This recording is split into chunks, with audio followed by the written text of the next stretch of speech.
Thank you for joining us for the Seaway Valley Prevention Council's presentation on gaming and social media, the unknown dangers. My name is Chelsea Bartlett. I am the program director at the Seaway Valley Prevention Council. Our agency, located in Ogdensburg, New York, is dedicated to providing quality prevention and recovery services in Northern New York. As we go through our presentation today, you'll be hearing from a lot of us.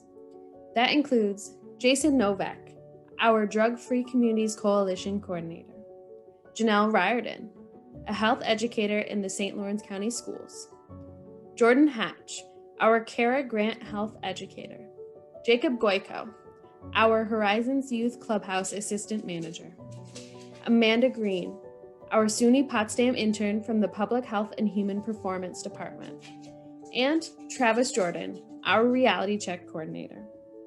And that's Kate. Catherine Olmstead is our Marketing and Community Engagement Coordinator. While you might not hear her voice today, she's the face behind the curtain that helped us bring this presentation to you.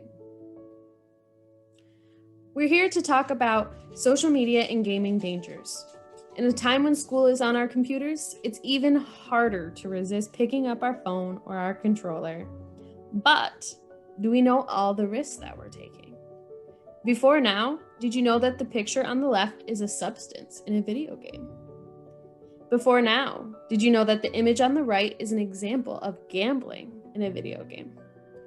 While we may be having fun playing, we may also be exposing ourselves to suggestions of substance use in gambling and increasing our risk of physical and mental health issues.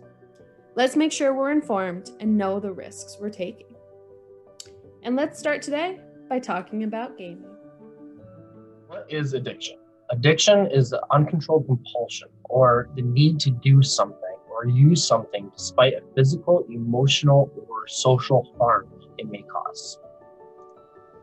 Substances in gaming. Do they have the same risks? Both gaming and substance use release the same chemical into the brain called dopamine, which dopamine is a naturally produced chemical that our bodies release to cause us to be happier and release stress. If someone is accustomed or used to getting this release of dopamine from playing video games and then they aren't able to play video games anymore, where would they be finding that release of dopamine? What behaviors would they be doing? What things might they be getting into to get that same effect of happiness that's released from the dopamine? Who's at risk? Children and teenagers aren't the only ones who are at risk. So it's also adults that are at risk as well. So for an example, if an adult is more interested in playing video games instead of engaging in their work activities for their job or pursuing hobbies that they normally would do, or devoting time to their partners or their children, when an adult becomes unable to control the amount of time they spend at playing video games, and it affects the relationships and starts their relationship with their job, and it starts suffering a little bit because that they choose to play video games beforehand. That is when they would be crossing the line from a recreational player to someone who's addicted to playing video games. So game ratings, what do they mean? These are the 4 most common game ratings. E for everyone, which means that you don't really have to worry about what content is in these games. They're well suitable for any child that's under 10. E10 plus games are games that are a little bit more spicier. They're still really good for kids. You don't really have to worry too much about what is in them. There's just a little bit more action, a little bit more drama. So they're for a little bit older kids, but not quite to teenagers yet. So that brings us to our next one, which is T for teens. These games are where you start needing to pay more attention about what is in these games. These can be more violent, have more in-depth storylines, different themes. These also might have some crude humor or in-game gambling, things like that. Usually not using real money, but something like you could play a game of poker or dice or something like that within these games. So that's something to look out for. The next rating that we're going to talk about is rating M, 17 plus, which is for mature. These games tend to have a lot more in-depth storylines, and they also don't really hold back on any imagery or commentation or anything like that. You'll see a lot of violence, usually bad language, sexual context or situations, things like that you would want to keep an eye on as well. What do we know about hidden messages within these games about substances? So gamers and game developers have normalized drugs and alcohol and tobacco products within their games through imagery and commentation. So for an example, like a Resident Evil game, right? It can be pretty violent, but also one of the things that you can get is a green herb, which you mix to increase your health. So that is, obviously that's one of the fictional substances that you can rearrange, but also it can be identified as a real substance as well as it can be interpreted as marijuana. But whether it's fictional or whether it's real, drugs in video games usually have a lot of different effects to the protagonist or the player that you are playing as. So according to this study, 40% of the games feature drugs that cause the user or the gamer to become disoriented or in some type of way. So like for an example, some games have where you have to pick up a bottle of alcohol, and once you drink the alcohol, it gives you an effect like you're intoxicated. So like the vision and the screen may go blurry. You may move a little bit slower. But there are also other things where some of these drugs and these other substances, like they power you up. So, or they revive you, or, give you your health and make your health go higher. So these are all things that you need to kind of pay attention to about what's in the game, what storyline and what resources are in the game that they need to play, but also looking at what hidden images are in these games and what is actually being exposed to your child. So is video gaming an addiction? So video game addiction is controversial. The reason is because it's not fully classified as an addiction yet, but it is in the DSM, which is like the gold standard of mental illness. That online gaming disorder is a thing, and that's a room for much study. But here's what we do know. So compulsive video gaming can lead to weight gain, poor posture, increased likelihood of type 2 diabetes, and et cetera. Just things that a lack of, physical activity can cause. Also a lack of social engagement. A lot of times people, especially gamers, people game for hours a day, obviously, and that takes away, hanging out with your friends, going to the mall, just doing things like that. Problems with concentration and attention. There's a lot of games that are just fast paced. You have to take instant, your reflexes, you have to be instant. This has increased ADD and ADHD in kids tremendously over, the years as video games continue to progress. Seizures and repetitive stress injuries. This is also a pretty big one. In the beginning of most video games, there is disclaimers about epilepsy, and just to make sure you're safe and you're comfortable with it, just so these seizures don't happen. But video games can cause seizures in people, so it's very important to monitor what games that your child is playing. Similarity to other addictions. Video game addictions are similar to other addictions in terms of time. The amount of time people who both play video games and use substances spend most of their time trying to get the substance or play the video game, or a lot of their time is just thinking about it, which goes into the strong emotional attachment. Including myself, I was a big gamer when I was younger as well. And a lot of the time during school, that's all I could think about was just getting home and getting on with the friends, and playing until I went to bed. This causes a lot of problems with homework, studying, attention, all that kind of stuff. Pattern of social difficulties. We're going to kind of talk about this a little bit more in the next slides, but, lacking the social aspect of your life, just playing a lot alone by yourself can really, put a damper on your social skills. Age can matter. Kids, especially very young, they're like sponges.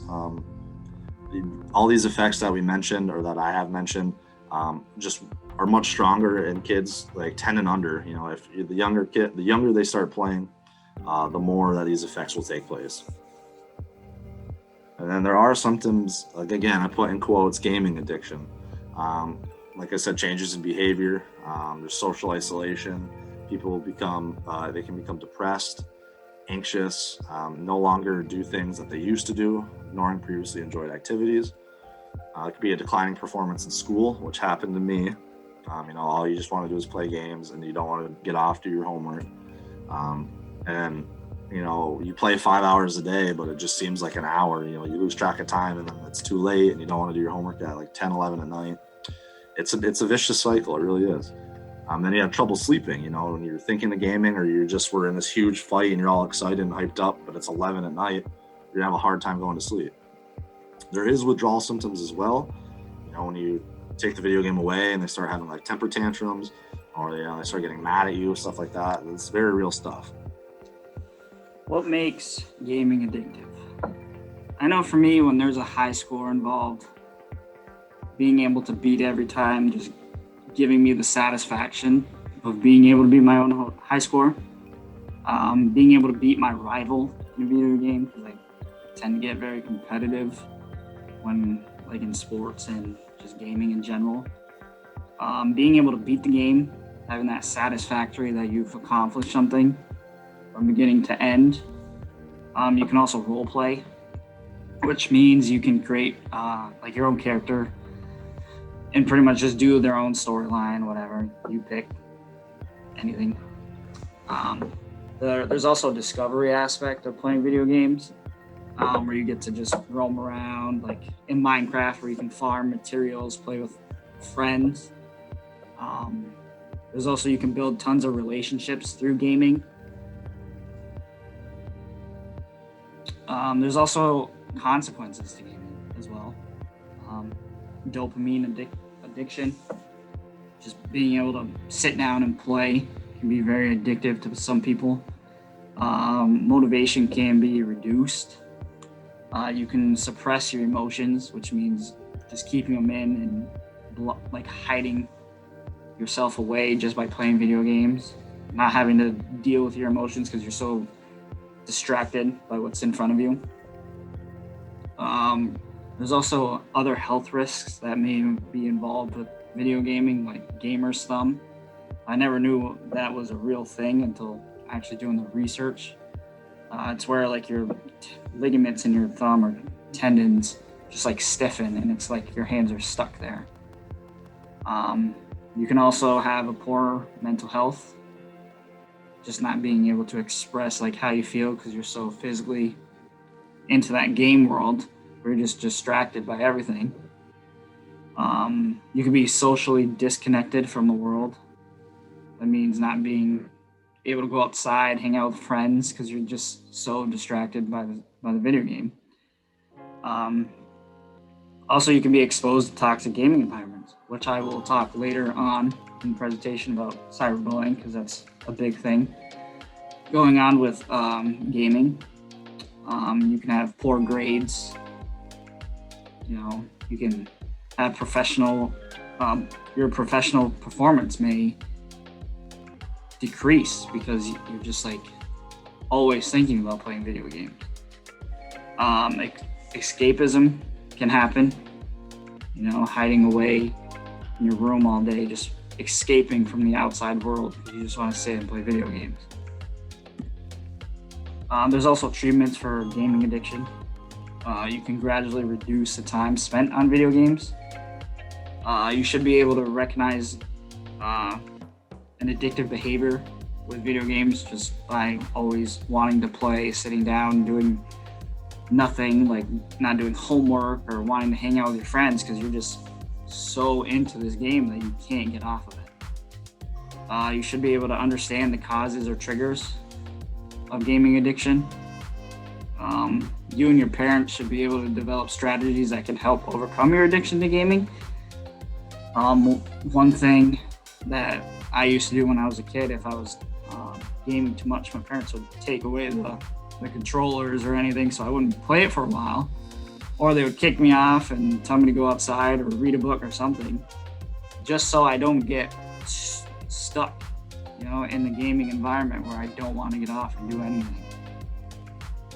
You should also understand the harm of what gaming can do to you. Previously, like I said, grades could fall. You'd be socially disconnected.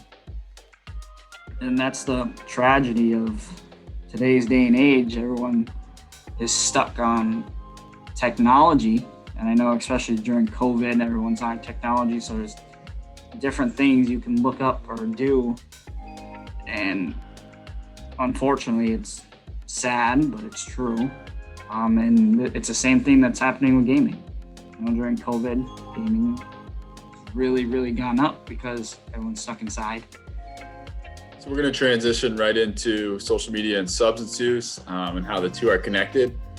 They definitely are. We'll explain that as I go through my portion of the PowerPoint. So it's not all bad. That's what I like to start with. Some positivity before I get into some of the negative aspects of it. Some positive things that come from social media. Social media accounts help us to make connections all over the world with a variety of different people, whether that's family members and friends. That could be hours away or just down the hall from us. It allows us to connect with them, whether they're different countries, different states, different counties. It doesn't really matter. Social media is a great way to connect with people that you haven't seen in a while or don't routinely talk to. Facebook Messenger is a great way for that.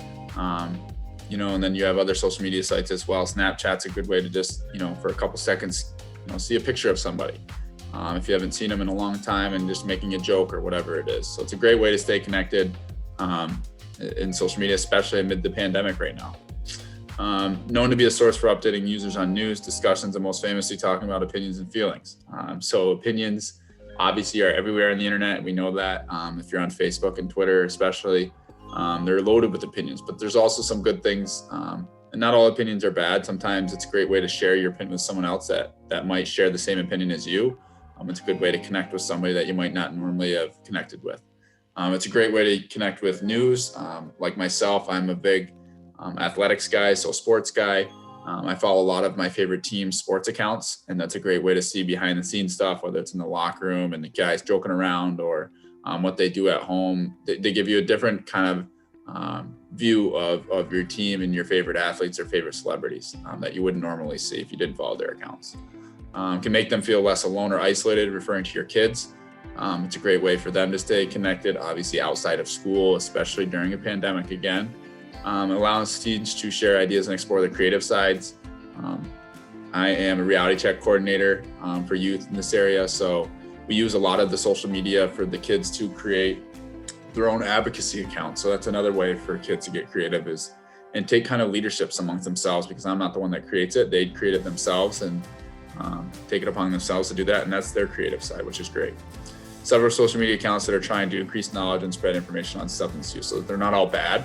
There are a lot of bad, misinformed people out there that are, putting out the wrong information in regards to social media or whatever it is. But there's also a lot of good, positive social media accounts that are out there trying to do the opposite and bring some positivity to and correct information, I guess, that's out there. So not all bad. But now we're going to get into some of the negative sides of it and how they're connected, social media and substance use. So some of the suspected reasons for the connection between them, the two, our social media glamorizes substance abuse. So seeing it all the time in a positive light, which I'm going to refer to a couple times throughout here in the next couple slides, can definitely influence your kids and adults as well. It hurts the mental health. So yeah, there's a lot of good things that you connect with people, but there's also the negative side if you're disconnected and it's only through social media, and that's not a great thing. Leads to more exposure to such substances. Again, seeing that stuff, more apt to try it. If you never tried it maybe before, people who are in recovery, seeing it more may be a trigger for them. The advertisements on social media accounts are everywhere. So there's a lot of different examples of that, and then offers another means of buying drugs, which I'll get into a little bit later. They're growing in popularity in number, social media sites, which just means that your kids and adults now are seeing it more and more. and it's becoming more of a way of life. It's becoming more normalized, which you'll see with advertising and such. Things are becoming more normalized, and kids are starting to have trouble connecting or disconnecting the two. What's normal and what's kind of on social media as not maybe perceived as normal. Most cases of heavy use social media causes depression and loneliness, which is never good.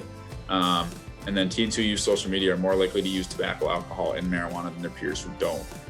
So those are some scary stats right there. Seeing it more and more is, makes them more apt to try it themselves. Social media and tobacco use is right up my alley for being a reality check coordinator and working in the tobacco realm. So this is great for me to be able to do this slide. Some of the marketing strategies, something I talk about all the time, is tobacco, electronic cigarettes, and vapes and alcohol industries have widely integrated social media platforms into their marketing strategies, which obviously it's worked because we know that there was a huge vaping epidemic not too long ago, and it's still somewhat going on. And in 2018, out of the 9,077 active individual Twitter followers, researchers estimated that over 80% of them were between 13 and 20 years old. So the very younger crowd that aren't even old enough to purchase the product, 80% of their followers were of that age.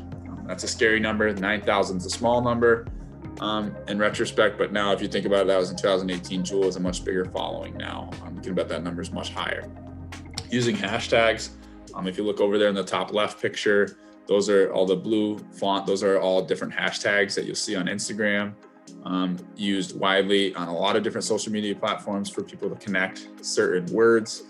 So if you tagged, hashtag drunkenness or boozing, if somebody else hashtagged it on their photo, those two photos would be connected in a way of, that hashtag.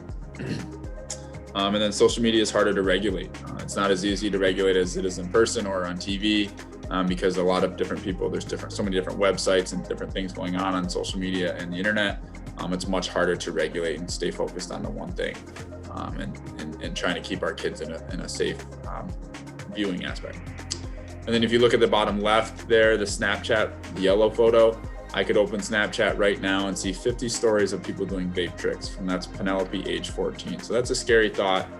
That a 14-year-old is saying that she could open her Snapchat and see over 50 different stories of people doing vape tricks alone. And that's just tobacco. So who knows with alcohol and everything else that's out there. Moving into purchasing drugs online. This is another scary thing that I don't think a lot of parents think about.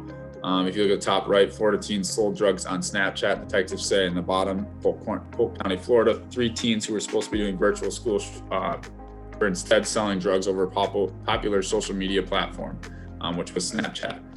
So the pandemic is causing kids to be at home alone because their parents are at work, and they're not being supervised. So they get onto these social media websites, and in this case, they were selling drugs.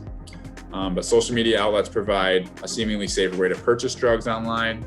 It's less intimidating, easier means of buying drugs and going to a drug dealer because you're not having that face-to-face interaction with that drug dealer, which a lot of 14 or 15-year-olds or younger kids are not going to go face-to-face with a 30-year-old or however, drug dealer. It's going to be scary to them. But now on social media, you don't have to do that. It gets rid of that aspect, and it's making it easier for kids to purchase. And as you can see on Instagram, this quote, on Instagram, it only took Vice host Tur Dondi 5 minutes to get in touch with a dealer who offered to meet to sell her drugs. So 5 minutes it took for Tur Dondi, the Vice host, to get on Instagram, that popular account, and be offered drugs. So 5 minutes it took. So you can imagine how your kids who navigate these things every day, they probably know what they're doing on their way around Instagram, and it wouldn't take long for them to get a hold of somebody that can offer them drugs. A world where it takes less effort to pick up a couple grams of cocaine than it does to order a pizza from Domino's. That's a sad quote, but I'm afraid that it's a true quote, because right now it is very easy to go online, like you said, 5 minutes to meet up with someone that can offer you those drugs. It's a lot quicker than ordering a pizza. Sometimes I waited for 45 minutes to an hour for my pizza. So, and then dealers adopting the same marketing techniques in legitimate businesses, as I talked about the advertising on social media, glossy product shots, bundles, and even competition giveaways. A couple things that you guys can do to wrap this up, though, to kind of limit the exposure for your kids. Limiting time online and monitoring when they are online, monitoring what they're doing. I know that can be tricky because, everything's on your phone now. You're not sitting at a desktop like you used to be when I was a kid. and you had the dial-up internet, so your mom could kind of just kick you off the internet. They had the phones at them all the time. Whether that's taking their phone away from them, I don't know. I'm not here to tell you that. But at least just monitoring what they're doing a little bit more and limiting maybe their time online and how much they can do. Talking about the dangers of drug and alcohol abuse, just having that sit-down conversation with them might go a long way. Practicing open communication, paying attention to behavioral changes, and then addressing problems early if you do see those problems, which can be tough. But if you do see it and having that conversation combined with all the other things, limiting internet time, monitoring what they're doing, hopefully they don't go down that path, and it's an easier way for you to handle that. How long are you online? In the United States, people spend more than 6 hours per day on digital media. Studies also show that 16 to 24-year-olds spend an average of 3 hours a day on social media. This chart here are the daily hours spent with digital media in the United States between 2008 and 2018. The blue sections is for mobile devices, as you could see a huge increase over the years, while the green and yellow sections kind of relatively stay the same, which is our laptop usage and other connected device. Digital media is now used more than ever. In today's world, all age groups are using the internet more than ever before.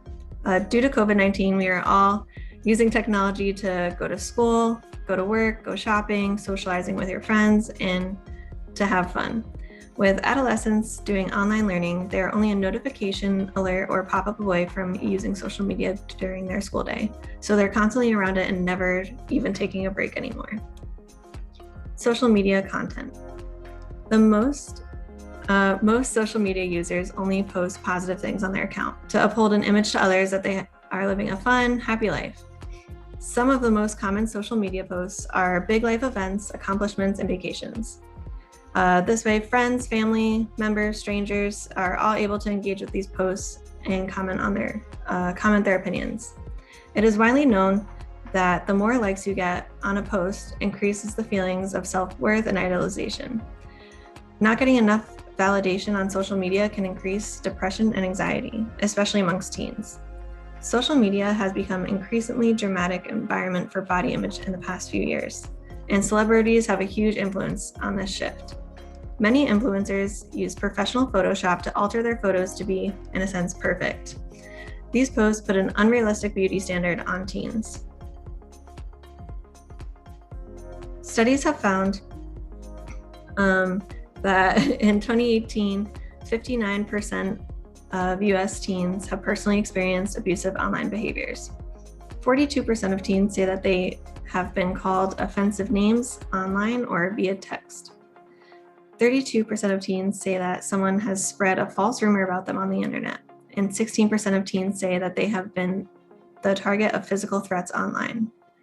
In a 2019 study, they found that adolescents who spend more than 3 hours per day on social media may be at a heightened risk for mental health problems, particularly internalizing problems. Multiple studies have also found strong correlation between heavy social media use and increased risk for depression, anxiety, eating disorders, loneliness, self-harm, and even suicidal thoughts. Social media and gambling. This slide shows social media sites such as Facebook, Twitter, Pinterest, YouTube, Instagram, all of the sites that youth are on anyways, and why games that may pop up or have sidebars on them are appealing to the youth and can be a gateway for actual gambling. These games appear to be colorful. They use images that draw youth in, such as cartoons or superheroes. They are easy access because they are on the social media sites that the youth are already on. When the youth play these games, it is very easy to win, so it makes it seem like there is no risk, especially the ones that don't require any money. So it gives the youth a false sense of being able to win. It makes it seem very easy, and they very quickly earn credits or coins or whatever the game has for them to win. And it may make it tempting to actually want to go onto an actual gambling site and bet real money. Warning signs that your youth is having gambling, the beginning of gambling problems Youth may seem preoccupied with the winning or losing of a game, or be asking how a game is played, and maybe asking tips for being more able to win. They want to spend more time online, so they are spending more and more time on these websites and these games and trying to, again, make themselves more able to win and earn more points or coins or whatever the game entails. You may notice changes in their attitude, and it may be more than just normal teenager mood swings, but if the youth is typically the happy-go-lucky youth, they may be more upset, especially if they have played actual gambling sites and actually lost money. It may affect their sleeping patterns. So if they're online more and more preoccupied with the winning and losing of games, they'll become more preoccupied with that. So that will affect their sleeping and they'll get less sleep. It also may cause their grades to drop, again, because they're preoccupied with the games and these websites, so that they're less concerned with schoolwork or other chores or family events or friend events. So that leads to commitments that once were important to them no longer are. These are just some statistics. So the most popular social gaming genre. So in 2010, 338 apps that allowed betting using virtual credits were found on Facebook. Again, very easy access. It's a website that many people and youth use anyways. The top 5 casino games on Facebook attract almost 50 million active monthly users. Zynga Poker alone attracts 34.8 million monthly players, 6.8 million daily players, and youth are probably among that number. Social media games are now the new darling. Their corporations are the most sought after by gaming companies. So again, these companies know that youth are on these social media sites and they are trying to get their product out to the youth. These are reasons why youth ages 15 to 18 reported playing online games. Most of them, the 59%, said it was because they were bored. 49% reported it because it was fun. 30% said it was to use up their spare time. 22% said it was because it was on a social media site they were on anyways. 15% said it was the thrill of playing the game. 14% said it was because their friends were involved. And 11% said it was because they wanted to play for real money. Thank you so much for joining our presentation, and if you have any questions, please don't hesitate to call the Seaway Valley Prevention Council at 315-713-4861.